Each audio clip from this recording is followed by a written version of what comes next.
trade war between the US and China. The era of fragmented globalization. Over the past year, global trade has ceased to be the smooth flow of globalization. It has turned into a river with many branches, sometimes rushing, sometimes drying, sometimes blocked by dams, sometimes bursting its banks. All of this stems from the US-China trade confrontation, with ripple effects reaching even the farthest corners of the global economy. After waves of tariffs and temporary truces, the market has drifted like a boat at sea, calm today, stormy tomorrow. Global businesses cannot plan long-term because everything can be overturned by a single tweet or a sudden executive order. As steel, aluminum, and soybeans fade from the spotlight, strategic raw materials and high technology have taken center stage. Rare earths, lithium batteries, and industrial magnets have become bargaining chips, while semiconductors and artificial intelligence have turned into the new frontiers of power.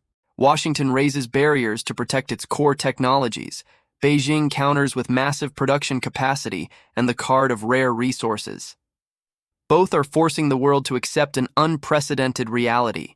One product, two versions, one supply chain, two diverging paths. In this tug of war, who benefits and who suffers? The US holds long-term advantages in technology, as protectionism has brought investment back into semiconductors, AI, and clean energy. But in the short term, it is different.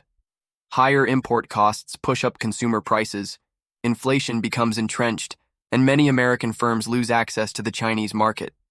According to estimates, each US household has had to pay about $3,800 more in a single year due to tariffs. Meanwhile, the US Treasury could collect over $500 billion annually from these tariffs, a staggering sum, but one drawn directly from consumers' pockets. For Beijing, the advantage lies in manufacturing might and control over resources. Its domestic market of over 1 billion people cushions the blow of shrinking exports. But the price is steep. The door to advanced US technology is shutting fast. No chip-making equipment, no core AI technologies. Growth slows and youth unemployment surges. For the rest of the world, the picture is mixed. They benefit from redirected investment and new factories, but they also live in constant anxiety. Which side to take, how to balance, and how to avoid being swept up in the whirlpool of raw material prices and global financial volatility. This reality is most visible in 3 industries. Semiconductors and AI stand as a technological fortress. A single export license can decide the survival of an entire corporation. The electric vehicle and battery race is nothing less than a contest to control the lifeblood of the future. Whoever holds lithium and industrial magnets will define the energy order. Meanwhile, agriculture and consumer goods, seemingly ordinary, have become hostages. Each round of tariff retaliation sends shockwaves through the prices of meat, grain, and clothing, with ordinary people bearing the brunt. The macroeconomic impact is more than abstract figures. Inflation in the US and many developed countries is fueled by higher import costs. Central banks hesitate to cut interest rates as price pressures persist. Investment flows shift unevenly, pouring into protected industries while leaving a vacuum in export-dependent sectors.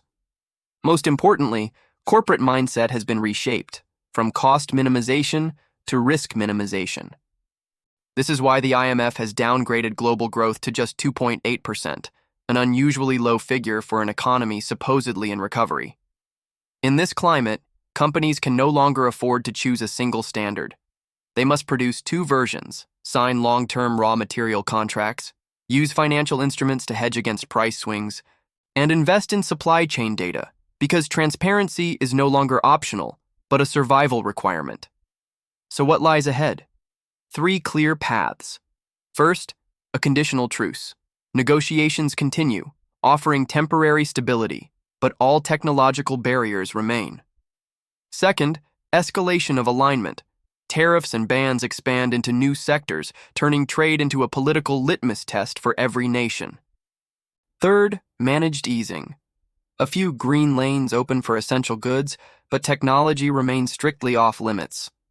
Whichever path unfolds, the architecture of parallel supply chains has already taken shape and will not disappear. In the end, trade has lost its innocence. It is no longer simply buying and selling. It has become a frontier of power, where every invoice, every shipment, every tariff carries geopolitical weight. The US is consolidating its technological edge, China is leveraging manufacturing and resources, and the rest of the world is walking a tightrope between the two. Deals may come and go, but the fragmentation of globalization is here to stay.